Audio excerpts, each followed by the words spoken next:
CM आवास पर बैठकें हो रही हैं, संगठनात्मक बैठकें। 3 संभागों की बैठकें ले रहे हैं सीएम, कोटा की, जोधपुर की और जयपुर की। ये बैठकें शाम तक रहने वाली हैं। बीजेपी के प्रदेश अध्यक्ष बैठक में, बीजेपी के वरिष्ठ नेता भी मौजूद हैं, मंडल अध्यक्ष भी मौजूद हैं, जिला अध्यक्ष भी मौजूद हैं। और देखिए, जमीनी स्तर पर फीडबैक लिया जा रहा है नेताओं का, और उसी फीडबैक के आधार पर आगे की जो प्रक्रिया है वो पूरी होगी। तो संगठनात्मक बैठकें, उनका दौर लगातार जारी, संगठनात्मक बैठकें चल रही हैं। 3 संभागों की बैठकें सीएम ले रहे हैं, कोटा की, जोधपुर की और जयपुर की। बीजेपी प्रदेश अध्यक्ष मदन राठौड़ इस बैठक में मौजूद हैं। पंचायत चुनाव को लेकर सरकार एक्शन मोड में है।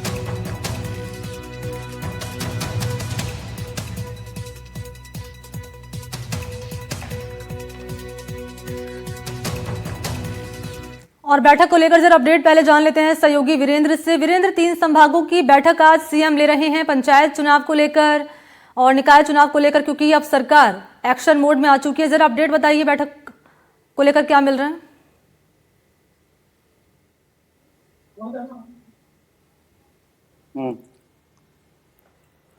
वीरेंद्र, बैठक को लेकर के अपडेट क्या मिल रहा है? देखिए मनी, आपको बताना चाहूंगा कि ये जो बैठक है लगभग 11 बजे के करीब जो है ये बैठक की शुरुआत होगी, और इस बैठक के अंदर जयपुर और जो कह सकते हैं कि आसपास के जो संभाग हैं, उन संभागों के तमाम जो बीजेपी के पदाधिकारी हैं वो उसके अंदर शामिल होने वाले हैं। साथ ही आपको बता दें कि जिस तरीके से ये बैठक रखी गई है, इस बैठक का मुख्य उद्देश्य यही है कि जो 3 संभाग हैं, इन तीनों संभागों के अंदर राज्य सरकार के जो कह सकते हैं कि जो कार्य होते हैं, उन कार्यों को लेकर जो है यहाँ पर जो कह सकते हैं कि पूरी तरीके से जो सरकार के और जो कह सकते हैं कि जनता के बीच में किस तरीके से जो कह सकते हैं योजनाओं को पहुंचाना है, उनको लेकर जो है यहाँ पर जोर दिया जाएगा। क्योंकि अभी कुछ ही जो कह सकते हैं कि समय बाद जैसे ही जो कह सकते हैं पंचायती राज चुनाव और जो अन्य जो चुनाव होंगे, उन चुनावों के लिए जो कह सकते हैं कि ये बैठक है काफी अहम मानी जा रही है।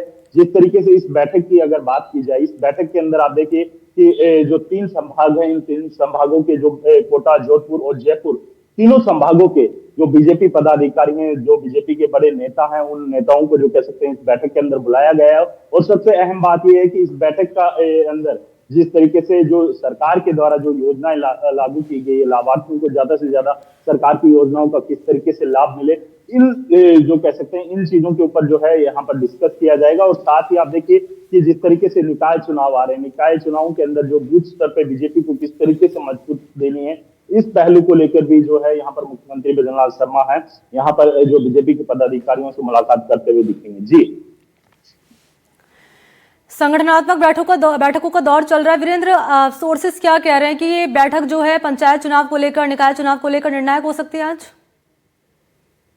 देखिए अगर मैं इस बैठक की बात करूं तो आप देखिए कि ये अलग अलग जो कह सकते हैं जयपुर संभाग है, जोधपुर है, कोटा है, इन तीनों संभागों की जो कह सकते हैं कि ये बैठक होगी। और इस बैठक के अंदर बीजेपी के जो कह सकते हैं जिला अध्यक्ष हैं उनको भी यहाँ पर बुलाया गया है, जो मंडल के जो कह सकते हैं कार्यकर्ता रहते हैं उनको भी इसके अंदर शामिल किया गया है। तो यानी कुल मिलाकर जो है निकाय जो चुनाव होने हैं, उन निकाय चुनाव के अंदर बीजेपी को किस तरीके से मजबूती जो कह सकते हैं ये चुनाव लड़ना है और किन मुद्दों को लेकर लड़ना है, और साथ ही जो सरकार के द्वारा जो उपलब्धियां हैं, उन उपलब्धियों को जनता के बीच में किस तरीके से जो कह सकते हैं जमीनी स्तर पर किस तरीके से मजबूती देनी है, इस पहलू को लेकर जो है मुख्यमंत्री भजनलाल शर्मा है वो इन तीनों संभागों की बैठक। ठीक है वीरेंद्र, ठीक है, शुक्रिया आपका वीरेंद्र।